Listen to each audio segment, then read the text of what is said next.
कि हम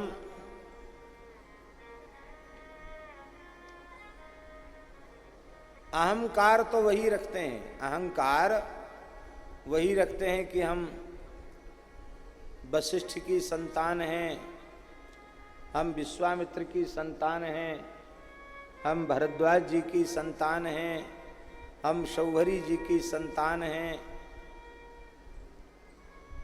हम उपमन्यु जी की संतान हैं। और ये अच्छी बात है, अपने पूर्वजों पर गर्व होना ये कोई खराब बात नहीं है, बहुत अच्छी बात है। लेकिन इसके साथ हमें यह भी विचार करना चाहिए कि हम जिन वशिष्ठ, विश्वामित्र, अंगिरा, शौभरी प्रभृति ऋषियों की संतान हैं, क्या उनके उपदेश के अनुकूल, उनके सिद्धांत के अनुकूल, उनकी विलक्षण जीवनचर्या के अनुकूल हमारा जीवन बन पाया है कि नहीं बन पाया है? ये विचार हमें अवश्य करना चाहिए।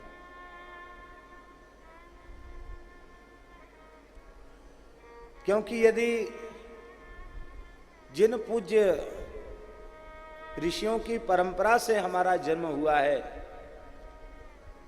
उन ऋषियों के द्वारा आचरित धर्म हमारे जीवन में प्रतिष्ठित नहीं है, उन ऋषियों ने अपने आचरण के द्वारा जिस वैदिक सदाचार की प्रतिष्ठा की है वो हमारे जीवन में अवतरित नहीं है, और फिर हम अहंकार करते हैं तो वो अहंकार झूठा होगा।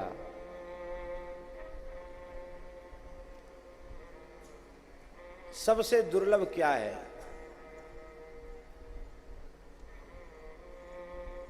मनुष्य जन्म अति दुर्लभ है। भगवान ने हमें मनुष्य क्यों बनाया? भगवान ने हमें मनुष्य अपनी प्राप्ति के लिए बनाया। भगवत प्राप्ति ही एकमात्र मानव जन्म का फल है। मनुष्य जन्म का प्रयोजन एकमात्र यही है, हमें इसी जीवन में, इसी शरीर से भगवान के चरण कमलों की प्राप्ति हो। वे सबके सब शरीर भोग योनि हैं।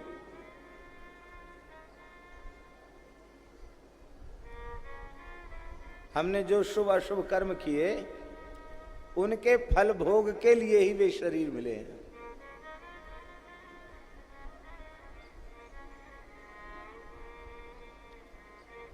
राम जी कहां तक कहें, देवता का शरीर भी पुण्य फल के भोग के लिए मिला है।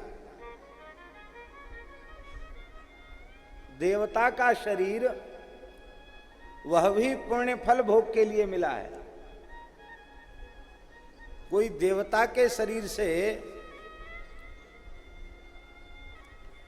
मोक्ष प्राप्त करना चाहे तो व्यवस्था नहीं है, उसे अपने पुण्य का भोग करके पुनः मनुष्य जन्म प्राप्त करना पड़ेगा और मनुष्य जन्म लेकर साधन करना पड़ेगा संसार चक्र से छूटने का, तभी वह मुक्त हो सकता है।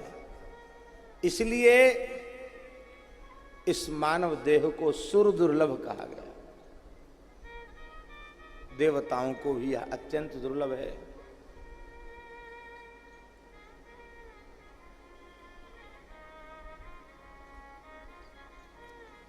सुर दुर्लभ सदग्रंथन गावा,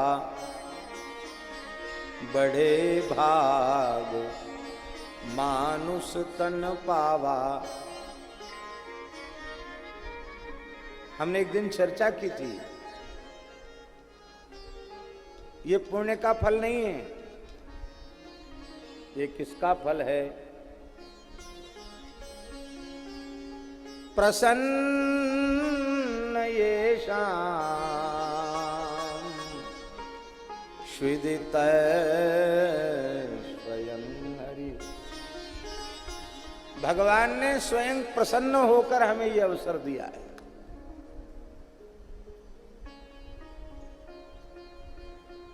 और मानव शरीर में भी ब्राह्मण का शरीर अति दुर्लभ है। मानव शरीर मानव मात्र कल्याण का अधिकारी है, मानव मात्र भगवत शरणागति का अधिकारी है। किंतु मनुष्य में भी ब्राह्मण कुल में जन्म मिल जाए, हम कहेंगे इससे बड़ी कृपा और कोई दूसरी हो ही नहीं सकती है।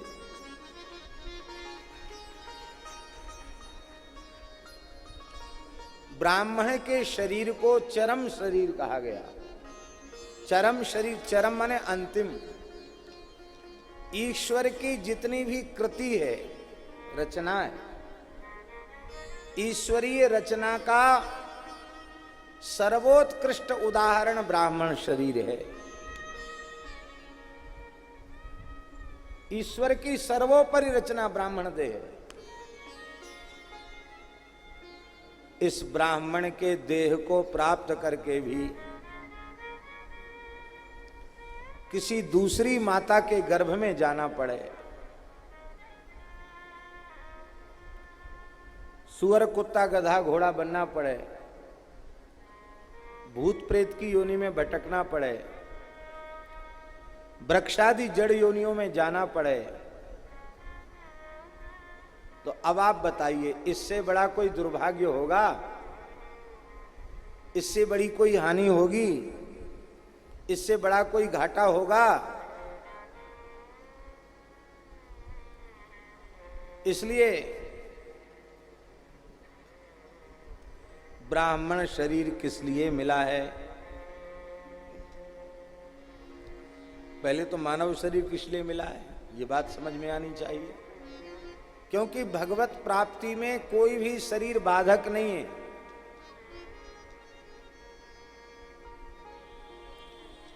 फिर हमें यह समझ में आना चाहिए कि हमें ब्राह्मण कुल में जन्म किस लिए मिला है।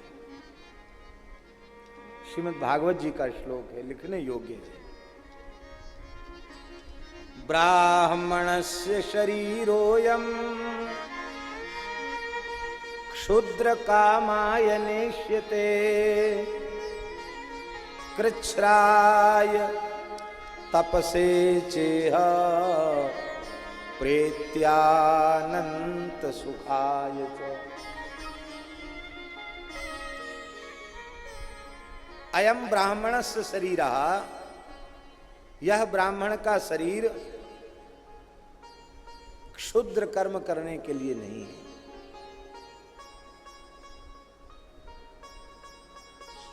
पशु योनि में पड़े जीव जिस कर्म को कर रहे हैं, अथवा अपने आप को भूले हुए सामान्य मनुष्य जो काम कर रहे हैं, मनमाना काम कर रहे हैं, वैसा कार्य करने के लिए ब्राह्मण का शरीर नहीं मिला है। किस लिए मिला है? कृच्छ्राय तपसे चेह। जब हम भोगों का त्याग करते हैं, सुख सुविधा का त्याग करते हैं, भोग विलास का त्याग करते हैं, तो उसमें हमें कुछ कष्ट होता है। उसी कष्ट को तो तपस्या कहते हैं।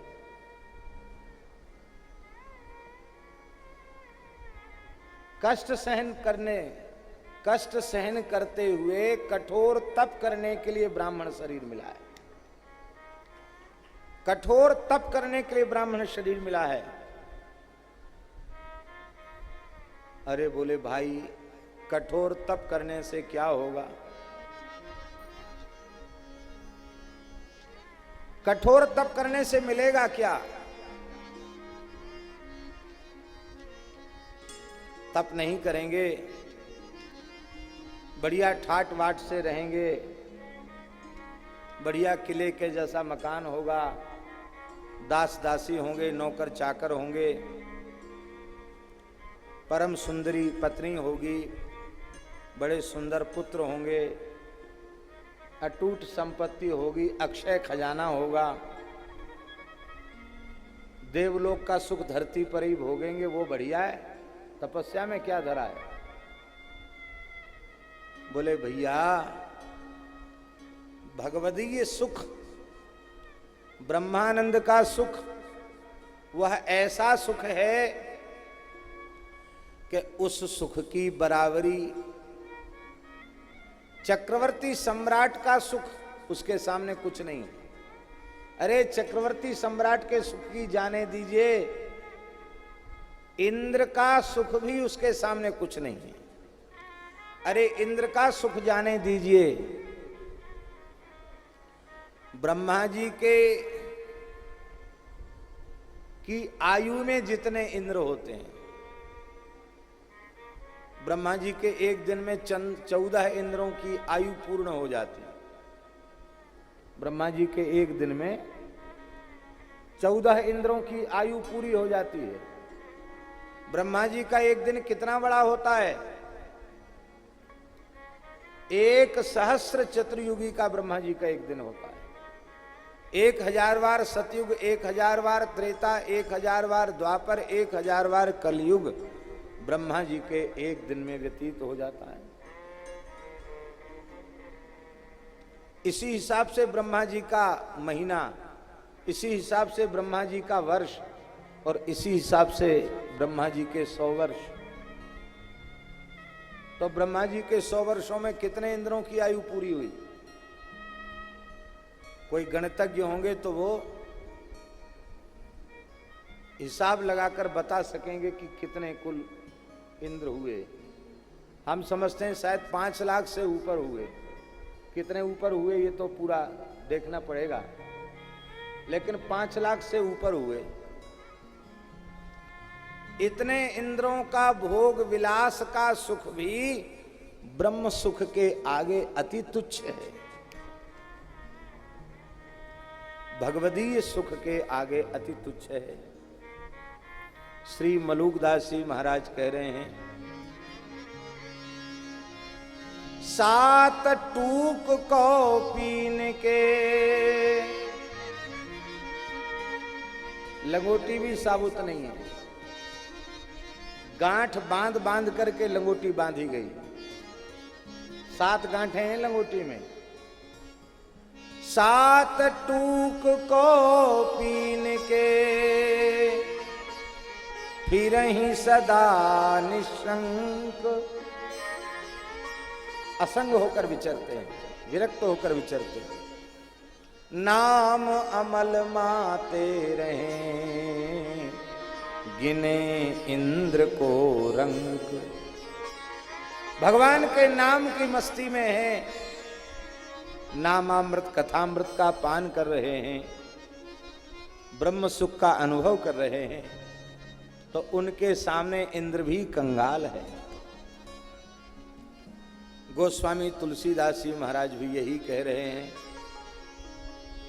वे कहते 3 टूक को पीन के, नित भाजी बिन लौन। अन्न खाने को नहीं मिलता बिना नमक की भाजी, अलोनिया। अलोनिया साग भाजी उबाल के खा लेता है हंडी में मिट्टी की, इतना गरीब है। लेकिन तुलसी रघुवर उर बसे, तो इंद्र बापुरो कौन। यदि ठाकुर जी हृदय में हैं तो इंद्र उसके सामने क्या है।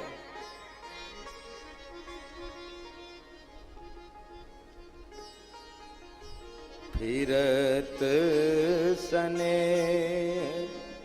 मगन सुख अपने, फिरत सने मगन सुख अपने, फिरत सने मगन सुख अपने, फिरत सने मगन सुख अपने, नाम प्रसाद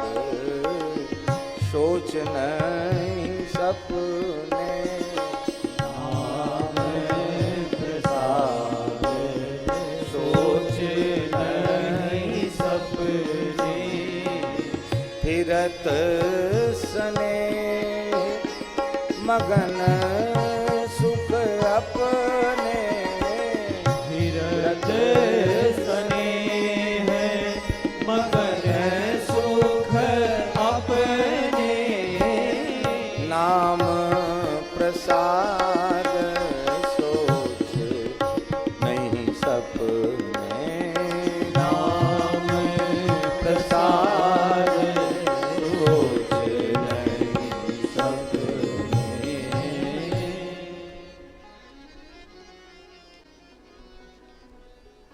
भगवान कह रहे हैं अपने श्रीमुख कमल से, पंचभूतों की अपेक्षा पृथ्वी फोड़कर उत्पन्न होने वाले वृक्षादि श्रेष्ठ हैं, उनकी अपेक्षा जो चलने वाले जीव हैं वो श्रेष्ठ हैं, जिनमें चेतना, जिनमें गति दिखाई पड़ रही, वे श्रेष्ठ हैं। उनमें बहुत पैर वाले श्रेष्ठ हैं, अपाद श्रेष्ठ हैं, अपाद से बहुपाद, बहुपाद से चतुष्पाद, 4 पैर वाले, और 4 पैर वालों में 2 पैर वाला मनुष्य श्रेष्ठ है।